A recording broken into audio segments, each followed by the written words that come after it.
ఓం శ్రీ గురుభ్యో నమః. ఓం శ్రీ గణేశాయ నమః. ఓం శ్రీ త్రిపుర సుందర్యై నమః. ఓం శ్రీ లలితా సహస్రనామార్ధ చంద్రిక. 817 నామం సత్యవ్రత. సత్యమునందు వ్రత నిష్ఠ కలిగినది. పరబ్రహ్మకు సంబంధించిన 3 లక్షణాలలో సత్యము ప్రధానమైంది. సత్యమే బ్రహ్మము, సత్యస్వరూపమే పరమేశ్వరి. సత్య సంకల్పముచే నిర్వహించే యజ్ఞయాగాదులు, అర్చనాదులు, వ్రతముల రూపంలో భక్తులకు అభీష్టములు ఇచ్చుటయే వ్రతముగా కలది. సత్యవ్రత ఒక దేవతయందు, సద్గురువునందు, సత్కార్యమందు సధర్మ దీక్షతో చేసే సత్కర్మ సత్యవ్రతము అవుతుంది. ఇవన్నీ పరదేవతా వ్రతాలు. ఎవరైనా అబద్ధం ఆడుతూ ఉంటే తాను అబద్ధమాడుతున్నానని అనే భావన ఆ క్షణంలోనే వాళ్లకు తెలియనివ్వటం ఆమె సత్యవ్రతాన్ని తెలియజేస్తుంది. సత్యస్వరూపంతో ఆమె అంతటా సంచరిస్తూ ఉంటుంది. సత్యరూప సత్యమునే రూపముగా కలది. సత్యము అంటే బ్రహ్మం కాబట్టి బ్రహ్మరూప అనే అర్థం కూడా వస్తుంది. విత్తనములో చెట్టు ఉన్న స్థితిని సత్యము అంటారు. అట్లాగే సృష్టి అంతా శాశ్వతంగా అశాశ్వతంగా వస్తూ పోతూ ఉండేదే గాని స్థిరంగా ఉండేది కాదు. ఈ విధంగా సత్యరూపంగా ఉండే అమ్మవారిని సత్యరూప అంటారు. సర్వాంతర్యామిని సర్వమునందు లోపల ఉండి నియంత్రించున్నది. సమస్త వస్తు వ్యక్తి జీవజాలంలోనూ శ్రీమాతే నిండి ఉంది. ఇలా అన్నింటి నిండా ఉండే విశ్వ ప్రణాళికానుసారము నియంత్రించేది కూడా పరమేశ్వరి. ప్రతి జీవి హృదయంలోనూ దహరాకాశములో ఉండే సర్వాంతర్యామియే పరమేశ్వరి. సాధకులకు ముఖ్యంగా ఉండాల్సిన భావన అనన్య భావన, అనన్య భక్తి. బ్రహ్మ విద్యాపరంగా మనం చెప్పుకున్న వివరణ ఇది. సతీ దక్షుని కుమార్తె మన మనస్సు అనే సరస్సులో నిలకడ స్థితిలో మనసు అంటే సర్వాంతర్యామిని సుప్రతిష్ఠ అయి మనలను ప్రచోదనము చేస్తుంది.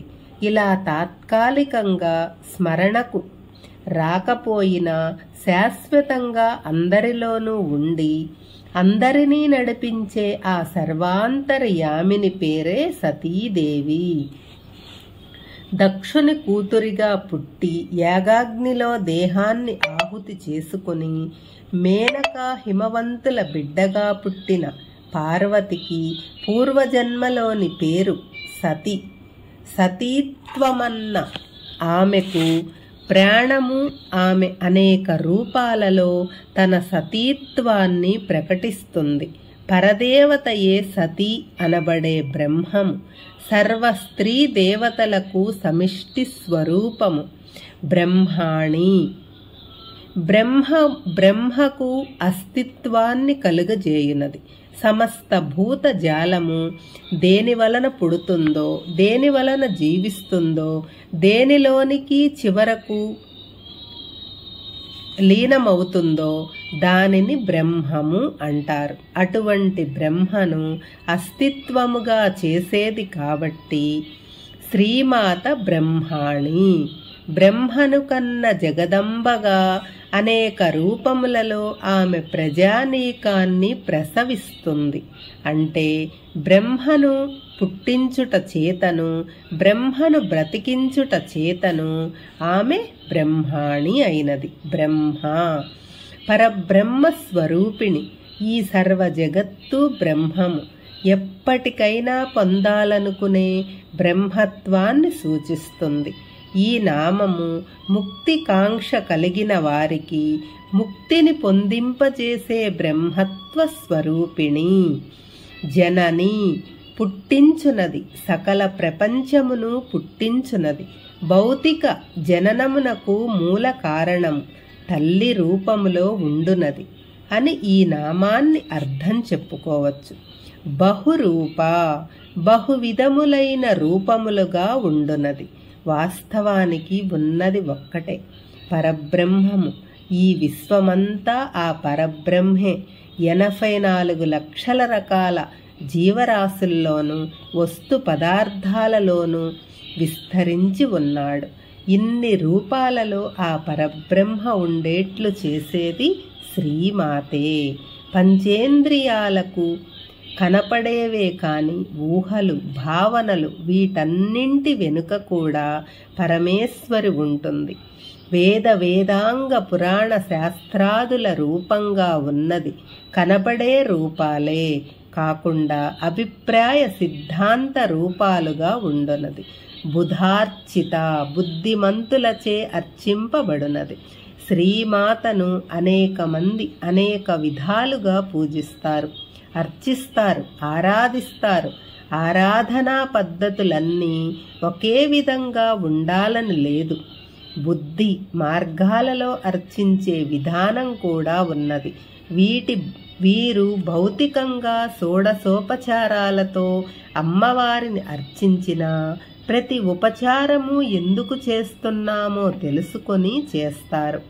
మనము ఒక్కొక్క ఇంద్రియ శుద్ధికై ఒక్కొక్క ఉపచారం ఈ బుద్ధి మార్గంలో చేస్తాము. నిజానికి జ్ఞానస్వరూపిణి అయిన శ్రీమాత విషయంలో ఈ అవగాహన చాలా అవసరము. విజ్ఞానవేత్తలచే విజ్ఞాన రూపంలో అర్చింపబడినది.